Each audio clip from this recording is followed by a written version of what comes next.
I'm west of Interstate 65 on 6th Avenue South. That's Memorial Park on the right. And that's the Birmingham City Fleet Maintenance Shed on the left. And if you're not careful, you might miss this building. The Birmingham Police Department Detention Division, or as history remembers it, the Birmingham Jail. Dr. King's Birmingham jail cell is long gone, but here's a recreation of it on display at the National Civil Rights Museum in Memphis, Tennessee.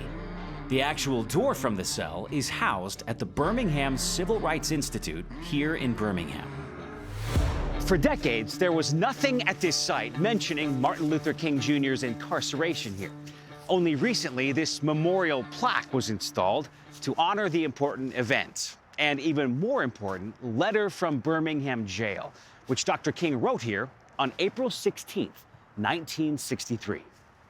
While in jail, Dr. King read a newspaper article in which a group of 8 white pastors from Alabama expressed concern that the demonstrations he was leading as an outsider in Birmingham might be unwise and untimely. Dr. King penned a letter in response, explaining that he was in Birmingham because, quote, injustice is here. He famously declared, quote, injustice anywhere is a threat to justice everywhere. The letter went on to lay the biblical and philosophical foundations for civil disobedience, nonviolent activism, and the civil rights movements that had spread throughout the South. King referenced major figures from Jesus Christ to Socrates, from Augustine to Aquinas, the Apostle Paul, John Bunyan, Abraham Lincoln, Thomas Jefferson, T.S. Eliot, and the American founders, all to ground his actions in our God-given and constitutional rights. King said that he was guided by these profound thinkers in his efforts to lead the nation to fulfill the promise of America's founding.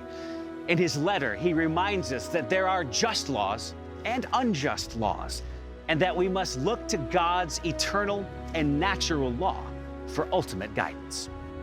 King wrote, "One day the South will know that when these disinherited children of God sat down at lunch counters, they were in reality standing up for what is best in the American dream and for the most sacred values in our Judeo-Christian heritage, thereby bringing our nation back to those great wells of democracy, which were dug deep by the Founding Fathers in their formulation of the Constitution and the Declaration of Independence."